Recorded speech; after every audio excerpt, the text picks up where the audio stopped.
proceeded to the universities. A former suspect in the attack of the late Dora Akunyele is one of the beneficiaries of this center. I went to prison as an illiterate, only passing 6. On matter, shouting inside the market, doing counting money, thinking that is all.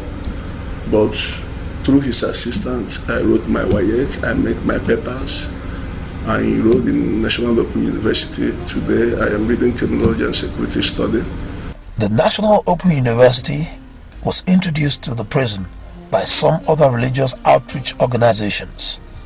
As at the last count, over a dozen of the former inmates were being rehabilitated by the Chify Rehabilitation Center. In the words of Pastor Hilary Chukuma, the goal is to stop them from going back to their vomit. Instead, they should become better citizens engaged in legitimate business. The guy that's automobile electrician, when we found that he can do that, we bought generators for him, bought equipment for him, the tools for him, and he started. He's now in Pape and he's doing well. We have another one, painter. We encourage them.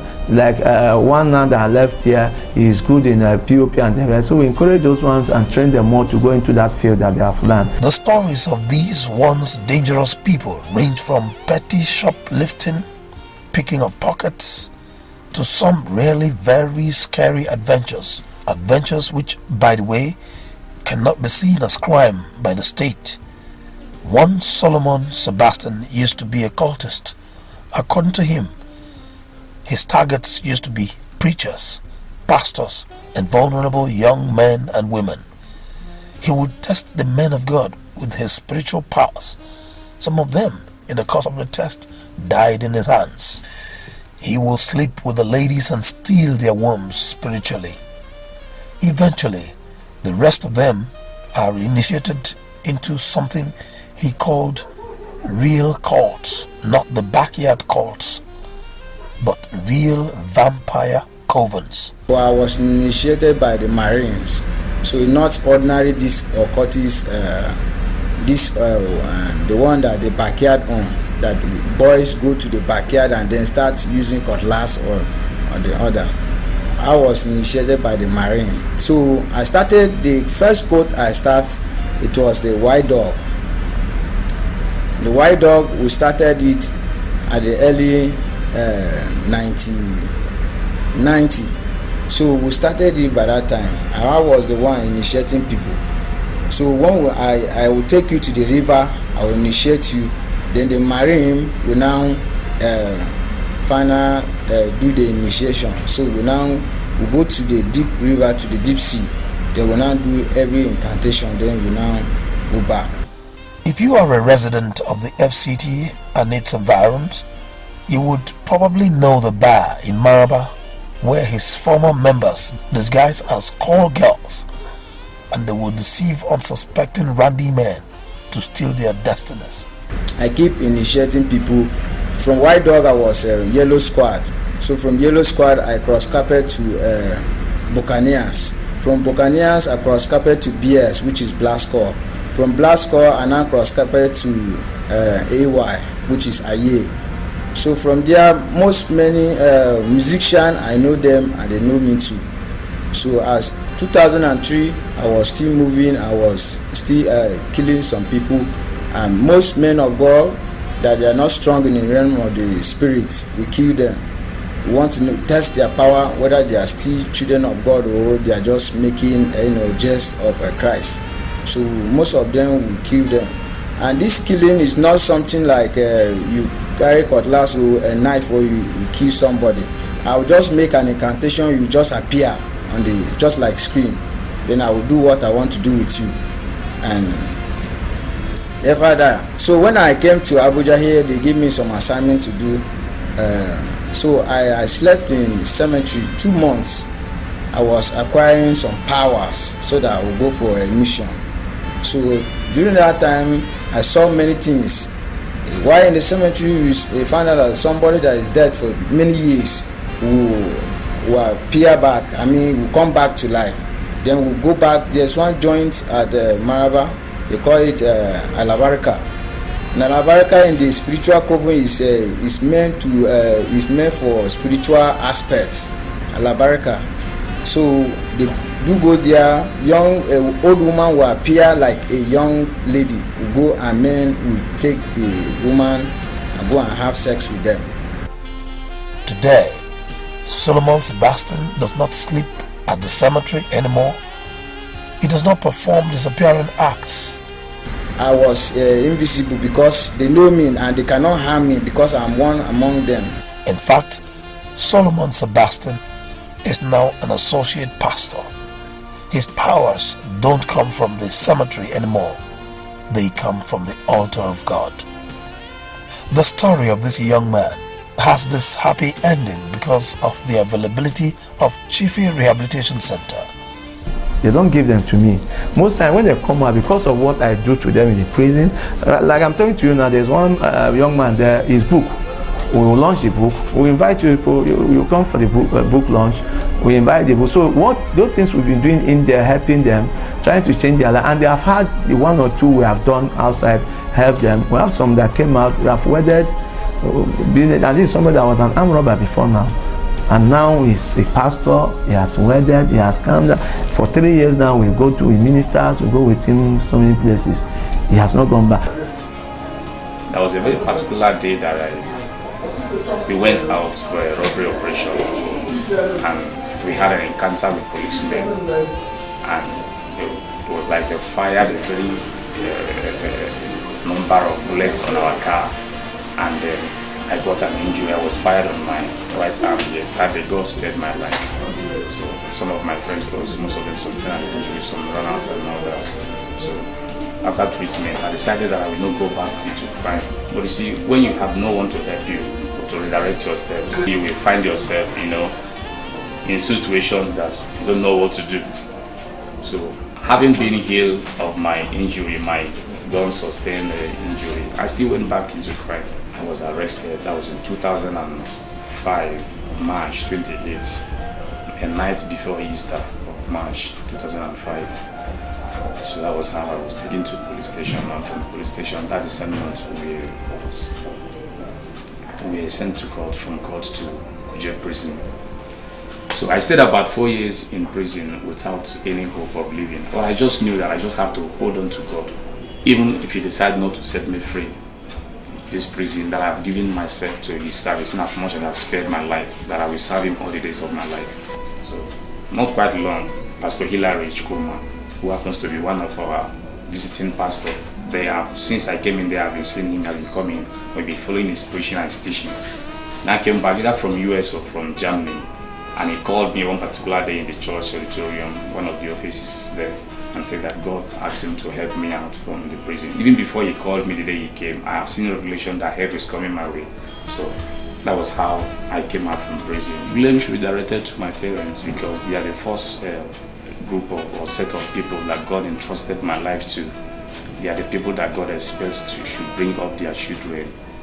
They are the first people that God expects them to train up their children the way they should go. Actually, Mr. Hilary Chukuma, who happens to be my pastor for several years in prison there, he comes there to minister, not just to minister, but you see, there are people that came there just to minister for the sake of ministry, just for them to minister to the inmates, and just because they felt they were fulfilled just to minister to the inmates. But there are also classes of people who not only will minister to your needs, but also have a passion to see that something good come out of your life when you are out from prison. That's giving me direction and sense of belonging and living. That God will raise up pillars like human people, not just in church sector, but also in organizations, that will see to this, that people who came out from prison will not finally get themselves involved in something else and then get themselves back into different prisons. You see, that has been the real issue. So my prayer is that God will help us to establish this ministry and NGO, because that was one of the commandments I made with God, that if God will release me from prison,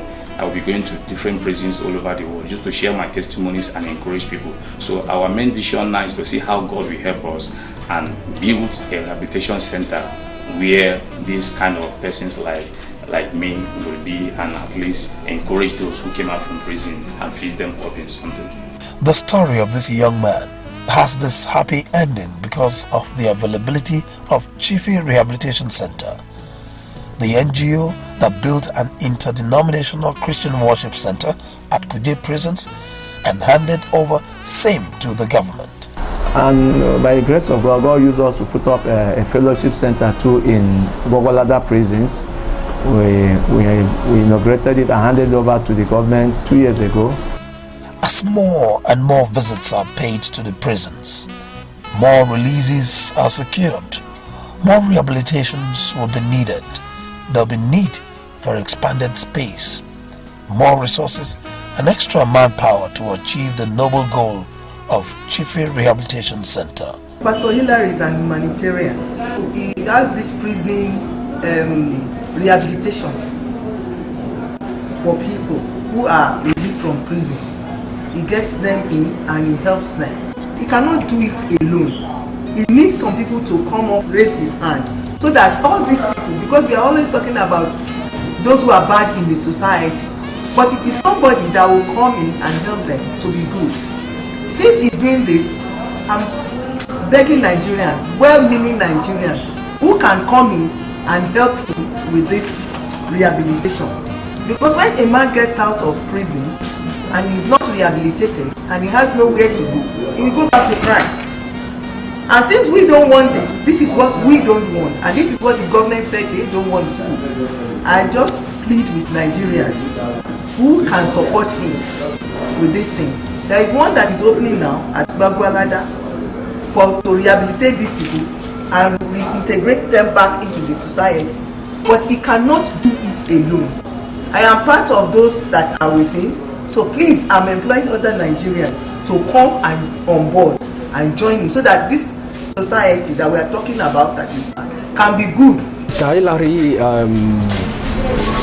is a philanthropist. I'm not just a philanthropist, he's a pastor, and but there's this unique thing about his pastoral giftings, because I think he has a ministry, prison ministry. I think there's a call for, he has a prison ministry, and what he has done so far with what I've seen, I've been opportune to have gone to the prison. I think Kuje with him twice or thrice, and with what I've seen, it's been tremendous. It's so, at one occasion, one of this thing I was crying because I saw the impact he's having in that place, and now he's gone beyond ministry, particular ministry, spiritual elements of the people to meet even their physical needs.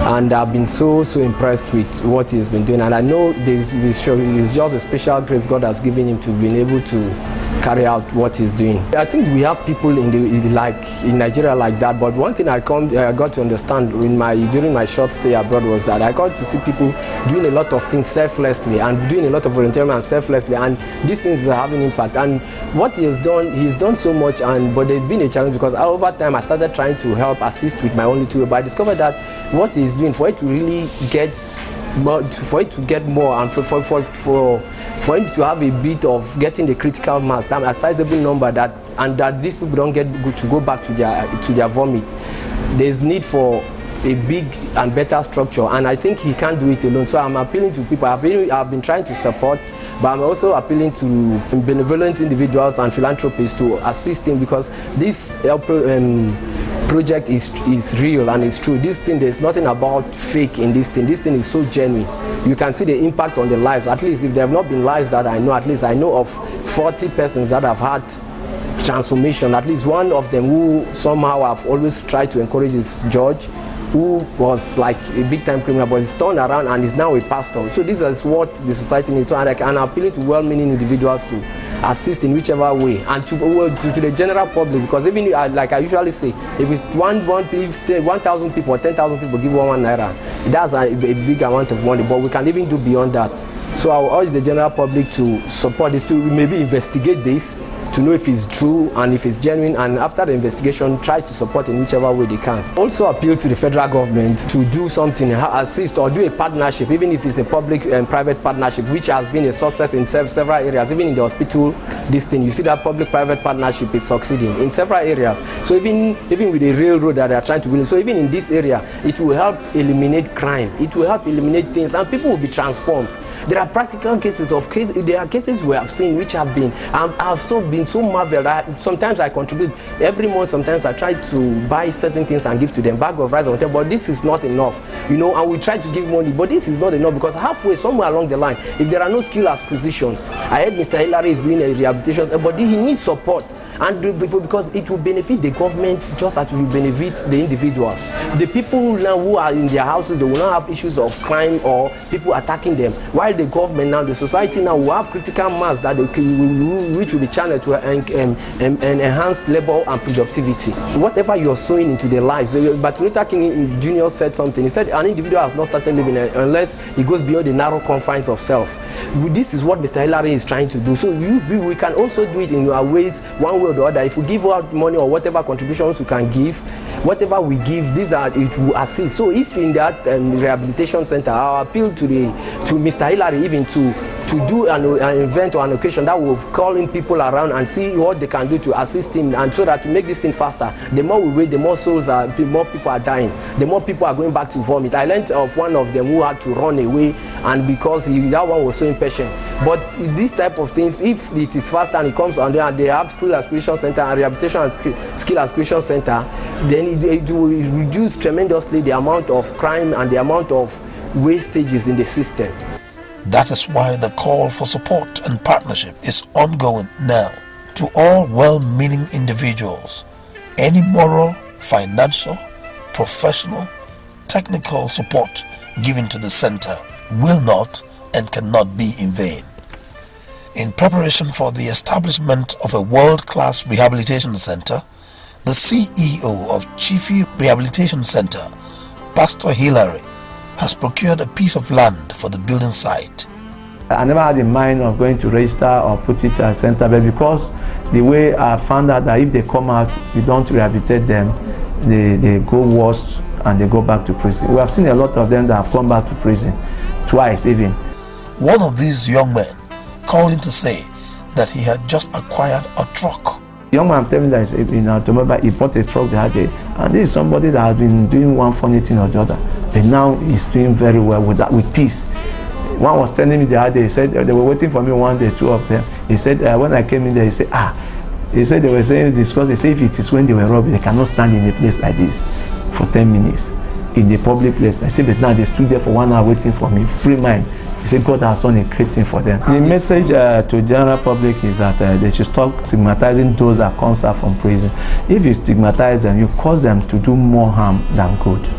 I could remember, before I go back to that, I could remember there was a young man I met, and after he told me, he said, Pastor, you have succeeded in saving 70 lives every month. He said he drinks blood, he doesn't mind, he kills 70 lives minimum every month. He said you have succeeded in saving 70 lives. How many about you saved? You have saved a lot of souls from dying. It's not only those from prison that will help. I help a lot of people who pay school fees for people that want to go to school, they don't have money to go. We've been doing that. We have failed to some extent, both some of us that are parents, some of us are the public and the government, because the primary thing we need to do, look into people's lives, change people's lives.